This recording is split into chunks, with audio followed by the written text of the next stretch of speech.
जय श्री राम। कर्मों का लेन देन।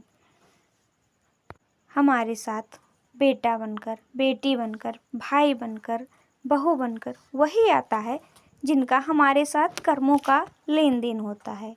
एक सत्य कथा पर आधारित ये कहानी है। अधिकांश शास्त्रों में वर्णित है कि बेटा बनकर, बेटी बनकर, दामाद बनकर और बहू बनकर वही आता है जिसका हमारे साथ कर्मों का लेना देना होता है। लेना देना नहीं होगा तो नहीं। एक फौजी था जो अनाथ था, जो अपना वेतन फौज में जमा करता जा रहा था। थोड़े दिन में एक सेठ जी फौज में माल सप्लाई करते थे। उनका परिचय हो गया। सेठ जी ने कहा, जो तुम्हारे पास पैसा है वो इतने के उतने ही पड़े हैं, तुम मुझे दे दो, मैं कारोबार में लगा दूं तो पैसा बढ़ जाएगा, इसलिए तुम दे दो। फौजी ने सेठ जी को पैसा दे दिया। सेठ जी ने कारोबार में लगा दिया। कारोबार उनका चमक गया, खूब कमाई होने लगी, कारोबार बढ़ गया। थोड़े ही दिन युद्ध में वो चला गया। फौजी घोड़ी पर चढ़कर लड़ने चला गया। वह जितनी जोर जोर से लगाम खींचे उतनी ही तेजी घोड़ी भागे।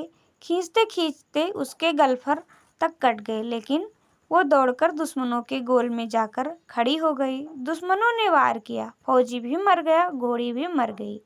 अब सेठ जी को मालूम हुआ कि फौजी मर गया तो सेठ जी बहुत खुश हुए कि उनकी कोई वारिस तो है नहीं। अब मेरे पास पैसा भी हो गया, कारोबार भी चमक गया, लेने वाला भी नहीं रहा, तो सेठ जी बहुत खुश हुए। अब तक कुछ ही दिन के बाद सेठ जी के घर में लड़का पैदा हुआ। अब सेठ जी और खुश हुए कि भगवान की बड़ी दया है, खूब पैसा भी हो गया, कारोबार भी हो गया, लड़का भी हो गया, लेने वाला भी मर गया।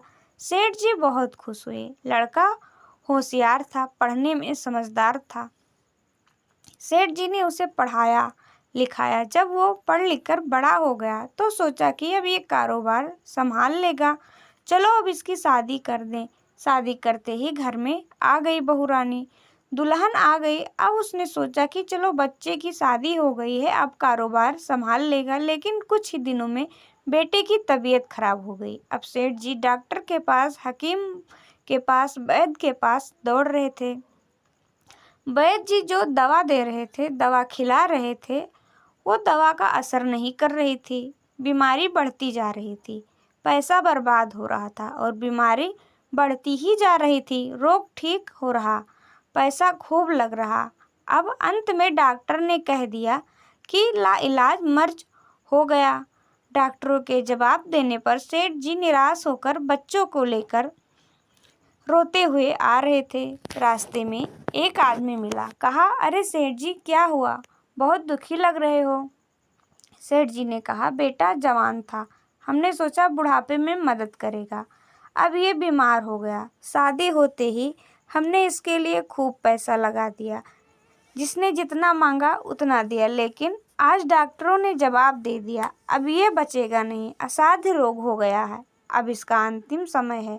आदमी ने कहा, अरे सेठ जी तुम क्यों दिल छोटा कर रहे हो, मेरे पड़ोस में वैद्य जी दवा देते हैं, 2 आने की पुड़िया खाकर मुर्दा भी उठकर खड़ा हो जाता है, जल्दी ही तुम वैद्य जी की दवा ले आओ। सेठ जी दौड़कर गए, 2 आने की पुड़िया ले आए और पैसे दे दिया। पुड़िया ले आए, बेटे को खिलाई, वह पुड़िया खाते ही मर गया। जब बच्चा मर गया, अब सेठ जी रो रहे हैं। सेठ जी और उनके परिवार के साथ साथ पूरे गांव वालों की आंखों में भी आंसू थे। अब तक एक सिद्ध महात्मा जी आ रहे थे। उन्होंने सबके रोने का कारण पूछा। लोगों ने बताया, इस सेठ का एक ही जवान लड़का था, वो भी मर गया, इसलिए सब लोग रो रहे हैं, सब दुखी हो रहे हैं। महात्मा बोले, सेठ जी क्यों रो रहे हो? सेठ जी बोले, महाराज जिसका जवान बेटा मर जाए वह रोएगा नहीं तो क्या करेगा? महात्मा कहने लगे, और उस दिन तो आप बड़े खुश हो रहे थे। सेठ जी बोले, किस दिन? महात्मा बोले, फौजी ने जिस दिन पैसा दिया था। सेठ समझ गए कि यह सिद्ध महात्मा है। वह कहने लगे, हाँ कारोबार के लिए पैसा मिला था तो खुशी थी। महात्मा व्यंग से बोले, और उस दिन तो आपकी खुशी का ठिकाना नहीं था। सेठ जी बोले, किस दिन? अरे जिस दिन फौजी मर गया।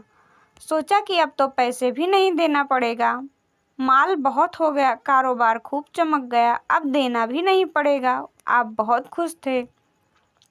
फिर महात्मा कहने लगे, अरे सेठ जी, वही फौजी पैसा लेने के लिए बेटा बनकर आ गया। पढ़ने में, लिखने में, खाने में, पहनने में और शौक में, श्रृंगार में जितना धन लगाना था लग गया। शादी ब्याह में सब लग गया और ब्याज लगाकर डॉक्टरों को दिलवा दिया। अब जब 2 आने पैसे बच गए, वो भी वैद्य जी को दिलवा दिए और पुड़िया खाकर चल दिया। जब कर्मों का लेना देना पूरा हो गया, सेठ जी रोने लगे कि हमारे साथ तो कर्मों का लेन देन था, चलो हमारे साथ जो हुआ सो हुआ, लेकिन वो जवान बहू रानी घर में रो रही है। जवानी में उसको धोखा देकर विधवा बनाकर चला गया, उसका क्या जुर्म था कि उसके साथ ऐसा गुनाह हो गया। महात्मा बोले, या वही घोड़ी है जिसने जवानी में उसको धोखा दिया, इसने भी जवानी में उसे धोखा दे दिया। हमारे साथ जिसके जितने जितने कर्म के लेन देन के संबंध है, उतनी देर में लोग हमारे साथ भाव और व्यवहार का आदान प्रदान करते हैं। यदि वह अच्छे होते हैं तो हमारी संतान दीर्घायु और उत्तम आचरण वाली होती है, अन्यथा अल्पायु या जीवन भर दुखी करने के लिए उत्पन्न होती हैं। जैसा बोता है वैसे ही काटते हैं। तभी कुछ लोग धनी और साधन संपन्न और कुछ लोग 2 जून की रोटी के लिए तरस जाते हैं। कुछ बच्चे स्वस्थ और वैभव में पलते हैं, यहाँ तक कि पालतू जानवरों को भी बच्चों जैसा लाड प्यार, उत्तम भोजन और आरामदेह बिस्तर और वस्त्र पहनने को मिलते हैं।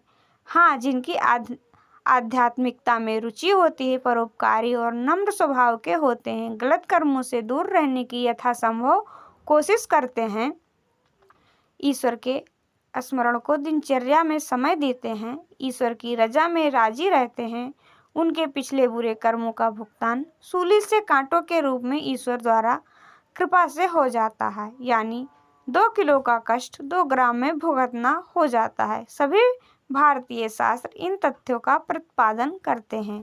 हमें नहीं पता हम पिछले जन्मों में कौन से कर्म करके आए हैं। यदि हम पुनर्जन्म में विश्वास करते हैं, अपनी आत्मा का कल्याण चाहते हैं, तो ईश्वर स्मरण और अपनी दिनचर्या में महत्वपूर्ण स्थान देना चाहिए, जिससे हमारे कर्म अच्छे रहें, सोच सकारात्मक रहे और हम कष्ट के भागी ना बने। यदि पिछले अधिक नकारात्मक कर्मों के कारण कष्ट झेलना जरूरी भी हो जाए तो उसकी भयावहता ईश्वर कृपा से कम हो जाए। जय श्री राधे कृष्ण। आपको ये कथा कैसी लगी कमेंट बॉक्स में ज़रूर बताएं और हमारे चैनल को लाइक, शेयर, सब्सक्राइब ज़रूर करें।